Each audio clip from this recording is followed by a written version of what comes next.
Railway ವಲಯದಲ್ಲಿ ಸುರಕ್ಷತೆಗೆ ಹೆಚ್ಚಿನ ಆದ್ಯತೆ ನೀಡಲಾಗಿದ್ದು, ಕಳೆದ 10 ವರ್ಷದಲ್ಲಿ ಅಪಘಾತಗಳ ಸಂಖ್ಯೆ ಗಣನೀಯ ಇಳಿಕೆಯಾಗಿದೆ ಎಂದು ರೈಲ್ವೆ ಸಚಿವ ಅಶ್ವಿನಿ ವೈಷ್ಣವ್ ಲೋಕಸಭೆಯಲ್ಲಿಂದು ಹೇಳಿದರು. ಪ್ರಶ್ನೋತ್ತರ ಅವಧಿಯಲ್ಲಿ ಅವರು ಅಪಘಾತಗಳ ಮೂಲ ಕಾರಣ ವಿಶ್ಲೇಷಿಸಿ ಸೂಕ್ತ ಕ್ರಮ, ಅತ್ಯಾಧುನಿಕ ತಂತ್ರಜ್ಞಾನದ ಬಳಕೆ, ಸುರಕ್ಷತಾ ಪ್ರಕ್ರಿಯೆಯಲ್ಲಿ ಬದಲಾವಣೆ, ತರಬೇತಿ ವಿಧಾನ ಉತ್ತಮಪಡಿಸುವಿಕೆ ಮುಂತಾದ ಕ್ರಮ ಕೈಗೊಳ್ಳಲಾಗಿದೆ ಎಂದು ಹೇಳಿದರು. ರೈಲು ಮಾರ್ಗಗಳ ಎರಡೂ ಬದಿ ತಡೆ ಬೇಲಿ ನಿರ್ಮಾಣದಲ್ಲಿ ಹೊಸ ವಿನ್ಯಾಸ ಅಳವಡಿಸಲಾಗಿದ್ದು, ಈಗಾಗಲೇ ಪ್ರಯೋಗಾತ್ಮಕವಾಗಿ ಸುಮಾರು 900 ಕಿಲೋಮೀಟರ್ ಮಾರ್ಗದಲ್ಲಿ ತಡೆ ಬೇಲಿ ನಿರ್ಮಿಸಲಾಗಿದೆ. ಇದರಿಂದ ಜಾನುವಾರುಗಳ ಸಂಘರ್ಷ ಗಣನೀಯ ಇಳಿಕೆಯಾಗಿದ್ದು, ಅಪಘಾತಗಳ ಸಂಖ್ಯೆ ತಗ್ಗಿದೆ. ಹೊಸ ವಿನ್ಯಾಸದ ಈ ತಡೆ ಬೇಲಿಯನ್ನು ಎಲ್ಲ ಮಾರ್ಗಗಳಿಗೂ ವಿಸ್ತರಿಸಲಾಗುವುದು ಎಂದರು.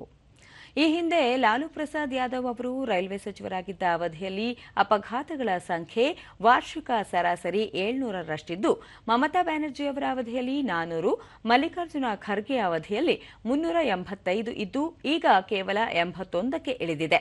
ಇದನ್ನು ಮತ್ತಷ್ಟು ತಗ್ಗಿಸಲು ಎಲ್ಲ ಕ್ರಮ ಕೈಗೊಳ್ಳಲಾಗಿದೆ ಎಂದರು. ದೇಶದ ಬಹುತೇಕ ನಿಲ್ದಾಣಗಳಲ್ಲಿ ಅಗತ್ಯ ಸಂಖ್ಯೆಯ ಸಿಸಿಟಿವಿ ಕ್ಯಾಮೆರಾ ಅಳವಡಿಸಲಾಗಿದ್ದು, ಇನ್ನೊಂದು ವರ್ಷದಲ್ಲಿ ಎಲ್ಲ ನಿಲ್ದಾಣಗಳಲ್ಲೂ ಸಿಸಿಟಿವಿ ಅಳವಡಿಸಲಾಗುವುದು. ರೈಲ್ವೆ ಸಹಾಯವಾಣಿ ಸಂಖ್ಯೆ 139 ಅನ್ನು ಮತ್ತಷ್ಟು ಅಭಿವೃದ್ಧಿಪಡಿಸಲಾಗಿದ್ದು, ದೂರುಗಳ ಶೀಘ್ರ ಪರಿಹಾರಕ್ಕೆ ಕ್ರಮ ಕೈಗೊಳ್ಳಲಾಗಿದೆ ಎಂದು ತಿಳಿಸಿದರು. ಎಲ್ಲ ಬೋಗಿಗಳಲ್ಲಿ ಮಹಿಳೆಯರ ಸುರಕ್ಷತೆ ಅತ್ಯಗತ್ಯ ಕ್ರಮ ಕೈಗೊಳ್ಳಲಾಗಿದ್ದು, ಬರ್ತ್ ಬುಕಿಂಗ್ನಲ್ಲಿ ಮಹಿಳೆಯರಿಗೆ ಲೋವರ್ ಸೀಟ್ ನೀಡುವ ವಿಶೇಷ ವ್ಯವಸ್ಥೆ ಮಾಡಲಾಗಿದೆ. ರೈಲ್ವೆ ಸುರಕ್ಷತಾ ಪಡೆಯಲ್ಲಿ ಮಹಿಳಾ ಸಿಬ್ಬಂದಿ ಸಂಖ್ಯೆ 9.4ಕ್ಕೆ ಏರಿಕೆಯಾಗಿದೆ ಎಂದರು.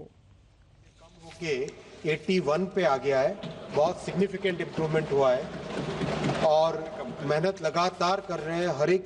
हर एक इंसिडेंट के रूट कॉज में जा रहे हैं. Technological changes, procedural changes, training के मेथड के माध्यम से हर तरीके से हर प्रयास करके और भी एक्सीडेंट्स को कम करने का प्रयास माननीय अध्यक्ष जी लगातार है.